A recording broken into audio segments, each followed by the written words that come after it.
சிவாய நம. அனைவருக்கும் இனிய காலை வணக்கம். இது உங்கள் விஜயலட்சுமி நாகப்பனின் காலை பதிவு. திருவருளும் குருவருளும் துணை நிற்க தெய்வ செக்கிழார் பெருமான் அருளிய பெரிய புராணம் என்னும் சிறப்பினை உடைய திருத்தொண்டர் புராணத்தினை நாம் சிந்தித்து கொண்டிருக்கிறோம். அந்த வகையில் நின்று சீர் நெடுமாறன் நாயனார் புராணத்தை நாம் திருஞான சம்பந்த மூர்த்தி நாயனார் புராணம் வாயிலாக பார்த்து கொண்டிருக்கிறோம். அடியேன் பதிவுக்குள் செல்வதற்கு முன் அடியனோட யூடியூப் பேர் திருவருள் விஜயலட்சுமி. தயவுசெய்து இதுவரைக்கும் நீங்கள் சப்ஸ்கிரைப் செய்யவில்லை என்றால் இதை சப்ஸ்கிரைப் செய்துவிட்டு மேற்கொண்டு தொடருங்கள் அப்படின்னு பணிவோடு கேட்டுக்கிறேன். ஏற்கனவே சப்ஸ்கிரைப் செய்தவர்களுக்கு நன்றி. நாளும் தொடர்ந்து இடைவிடாமல் கேட்டுக்கொண்டே வாருங்கள். இந்த ஞான செய்திகளை பகிரும்போது பகிர பெற்றவரும் பகிர்ந்தவரும் இறைவனின் திருவருளை பெறுவார் என்பதில் எந்த ஒரு ஐயமும் இல்லை.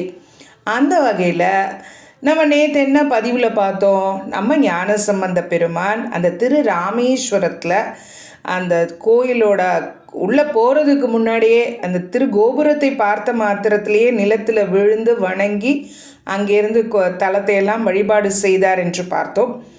இன்றைக்கி என்ன பார்க்க போகிறோம் அப்படின்னா 889வது திருப்பாடலை ஓதி அதனுடைய விளக்கம். சிவாய நம. திருச்சிற்றம்பலம். சேதுவின்கண் செங்கன்மால் பூசை செய்த சிவபெருமான் தனைப்பாடி பணிந்து போந்து காதலுடன் அந்நகரில் இனிது மேவி கண்ணுதலான் திருத்தொண்டர் ஆனார்க்கெல்லாம் கோதில் புகழ் பாண்டிமாதேவியார் மெய்குலச்சிறையார் குறைவறுத்து போற்றி செல்ல நாதர்தமை நாள்தோறும் வணங்கி ஏத்தி நளிர் வேலை கரையில் நயந்து இருந்தார் அன்றே. திருச்சிற்றம்பலம்.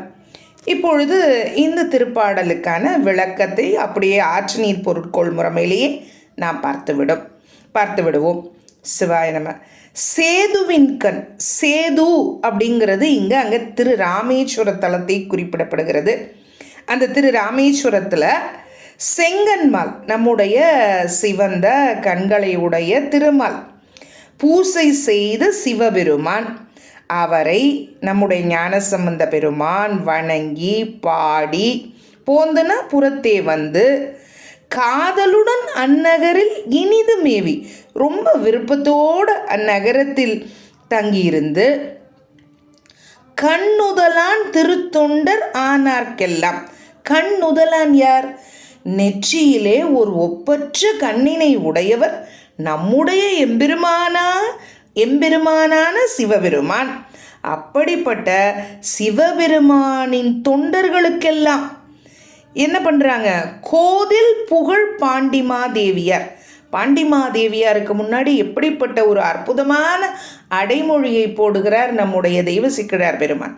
கோதில் புகழ், குற்றமற்ற புகழினை உடைய பாண்டிமாதேவியாரும் மெய்குலச்சிறையார் உண்மை நெறி நிற்கும் குலச்சிறை நாயனாரும் குறைவறுத்து போற்றி செல்ல குறைவின்றி வேண்டுவனவெல்லாம் அந்த திருத்தொண்டர்களுக்கு அவர்கள் எதையெல்லாம் வேண்டுகிறார்களோ அதை குறைவின்றி கொடுத்து போற்றி வர ராமநாதரான இறைவரை நாள்தோறும் வணங்கி போற்றியவாறு குளிர்ந்த கடற்கரை நகரில் விருப்புடன் ஞான சம்பந்தர் தங்கியிருந்தார். நம்முடைய பாலராவாயன் ஞான சம்பந்த பெருமான் நளிர் வேலைக்கரையில், வேலைங்கிறது இங்கே கடல், அந்த கடற்கரை நகரமாகிய அந்த ராமேஸ்வரம் அங்கே இனிதாக தங்கி இருந்தார் அப்படிங்கிற அந்த குறிப்பு நமக்கு அங்கே காணப்படுகிறது. அதுவும் எப்படியா? நாதர்தமை நாள்தோறும், நேற்று தான் போய் சாமி கும்பிட்டாச்சு, இன்னைக்கு எதுக்கு அப்படின்னு நினைக்கலங்க. நாள்தோறும் எப்படி நம் நாள்தோறும் உணவு உட்கொள்கிறோம், அதுபோல நம்ம எம்பெருமான் என்ன சொல்கிறாரு அங்கே தெய்வ சிக்கிழார் பெருமான்? நாதர் தம்மை நாள்தோறும் அந்த அளவுக்கு ஞான சம்பந்தருக்கு நம்ம சிவபெருமான் மேலே அற்புதமான அந்த காதல், அன்பு, பக்தி, காதலாகி கசிந்து கண்ணீர் மல்கி என்பது போல இந்த இடத்துல நாம் இந்த கருத்தோடு நிறைவு செய்து கொள்கிறோம். சிவாய நம. இன்றைய நாள் நமக்கு சிவ மங்களங்களை நல்கும் நல்லதொரு நாளாக அமைய வேண்டும் அப்படின்னு இறைவனிடத்திலே விண்ணப்பம் வைப்போம். தென்னாடுடைய சிவனே போற்றி, எந்நாட்டவர்க்கும் இறைவா போற்றி. ஓம் நம சிவாய.